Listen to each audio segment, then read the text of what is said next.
Y como ven, ya estamos con nuestro próximo invitado. Él es edil por Montevideo. Hablamos de Nico Botana. Bienvenido, Nico. Un gusto que nos acompañes. No, muchas gracias a ustedes Por por el favor, para espacio. nosotros es un placer. Y estábamos hablando en la tanda porque se aprobó un artículo en la rendición de cuentas en el cual justamente se otorgarán 6 millones de pesos para políticas de inclusión laboral y sobre todo para personas con discapacidad. Y sabemos que vos estás trabajando mucho en esto, Nico. Contanos un poquito acerca de esto, de esta aprobación, cómo surge y además cómo sigue todo esto, ¿no? Bueno, las políticas de inclusión laboral para personas con discapacidad tienen como varias décadas en nuestro país. Desde el año 90 que existe una ley de cuotas en el empleo público estatal, luego ratificada en el 2010 por otra ley, y en el 2018 una ley de cuotas para empresas privadas. Normativamente estamos muy bien, pero en los hechos estamos muy mal. Estas leyes no han tenido el presupuesto para cumplirse. En el caso de la ley de empresas privadas hay como algunas barreras jurídicas de las que las empresas se quejan a la hora de cumplir. Entonces, bueno, este artículo de la rendición de cuentas lo que propone es otorgar presupuesto para el cumplimiento estricto de la ley. O sea, para que se cumpla, Para para que que se todo cumpla. esto que ya está con la normativa desde hace años Exacto. pueda realizarse. En Uruguay tenemos esta mala costumbre, sobre todo los temas sociales, creo yo, de aprobar leyes y luego sin tener el presupuesto para cumplirlas. Claro, o sea, se aprueba pero no se pueden hacer. Sí, se necesita presupuesto, se necesita gestión, se necesita flexibilidad sobre todo y creatividad sobre todo los temas sociales.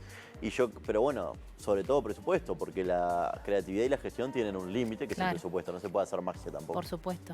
Y entonces ahora con esta aprobación, ¿qué quiere decir? Para que aquellos que nos están viendo, se aprobó este presupuesto y ahora que ya está. Bueno, ahora la rendición pasa al Senado. Este artículo de 6 millones para estas políticas fue votado por unanimidad, con lo cual es muy difícil que se reasigne para otra cosa en el Senado. Yo diría que ahora vamos a ir a luchar en el Senado por más dinero para esta causa. De todos modos, en el Senado ya estamos trabajando con varios senadores para reasignar partidas presupuestales a otras áreas importantes de la discapacidad, como por ejemplo es el SENAT, que es el Centro Dependiente del MIDES que otorga silla de ruedas, audífonos, bueno, tiene lista de... Eso, Nico, porque de repente para que la gente, cuando uno dice se aprueba esto, se está trabajando en aquello, concretamente, ¿en qué se hace la diferencia en la vida de las personas? Bueno, ¿no? por ejemplo, en el artículo de inclusión laboral, esto de los 6 millones, que pretendemos que sean más, la diferencia es esta. Van puntualmente, y lo dice el artículo, para la contratación de operadores laborales. ¿Qué son los operadores laborales?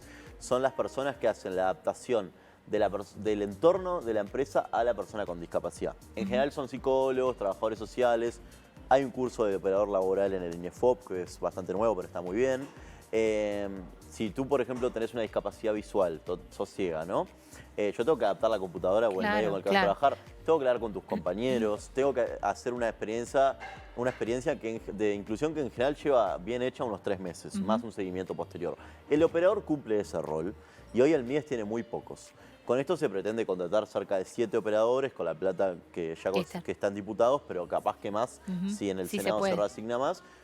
Yo creo que esto va a generar un impacto. Hoy el MIDES tiene solo 5, esto más que lo duplica. O sea que genera un impacto en el trabajo con las empresas, en la inclusión laboral, pero además, si me preguntás, ¿es suficiente? No, deberíamos tener 40 operadores laborales. Pero sí hace una diferencia. Pero hace una diferencia, duplica y genera un impacto. Y pone el tema en agenda, que es también lo que hacemos con los medios. Porque... Sí, visibilizar, ¿no? Y la importancia de todo esto. Sí, yo el otro día escribí una columna en El País sobre esto, que me dieron la oportunidad y tenía ganas como porque yo trabajo muchísimo en el tema de discapacidad hace años y noto que hay un consenso del sistema político.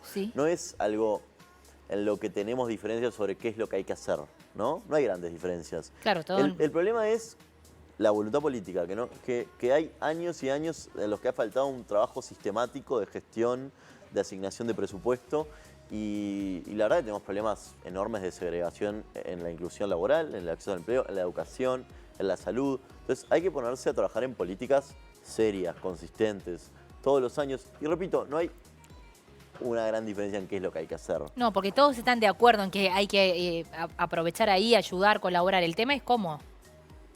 El tema es cómo y creo que... ¿Y qué rubros se destinan para poder hacer esto, no? Porque acá tú nos decías, Nico, la ley está, se tiene que cumplir, pero para poder realizar todas estas cosas necesitamos dinero. Y por eso la importancia de esto que estamos hablando, de esta rendición que se aprobó. Además, según el último censo del 2011, las personas con discapacidad representan el 16% de la población aproximadamente. Obviamente esto tiene grados, pero es una porción grande de la población y si vos vas a nivel presupuestal, es muy poco el presupuesto asignado. Si vas a nivel de arquitectura institucional, es una dirección de una dirección del MIDES, o sea, algo bastante menor. En otros países existen agencias nacionales que se ocupan de esto. O sea, es un tema que yo creo que tiene que ser rediscutido de base, a nivel presupuestal y de arquitectura institucional, porque es una porción enorme de la población y con problemas de segregación brutales. Por lo tanto, es importante, como bien decías, que se empiece a trabajar, obviamente que existan estas leyes, pero que también después se pueda controlar y se pueda dar rubro para que esto pueda seguir funcionando y que cada vez se vaya creciendo un poco más, ¿no? Que me parece que es lo que apuntamos todos. Yo creo que hay que ir haciendo este tipo de cosas que generan cambios concretos y ponen el tema en agenda y creo que en algún momento eso tiene que pegar un salto hacia algo como cualitativamente más importante, que es la rediscusión de la política pública. Sí, claro. O sea, dónde ponemos, dónde lo colocamos en el Estado y cuánto presupuesto le damos. Que no sea más algo... Siento que en Uruguay seguimos como en el paradigma caritativo, ¿no? De ver a la discapacidad como algo que solo puede ser ayudado desde la caridad. Y no, son ciudadanos y necesitan de políticas públicas reales que los incluyan en la salud, en la educación, en el trabajo. No puede ser... no debe de ser. No debe ser como es hoy. Por eso se está trabajando y mucho, Nico, y además valoramos que desde la juventud también y las ganas se estén prestando atención a todos estos temas que tanto nos vinculan con todos y que tanto nos tocan. Así que felicitaciones por el trabajo y que la próxima nota sea para decir, bueno, todavía falta, pero cada vez vamos logrando un poquito más, que me parece que eso es lo más importante. Es del espíritu. Muchísimas gracias, Nicolás, de verdad. Un placer, a seguir trabajando. Gracias.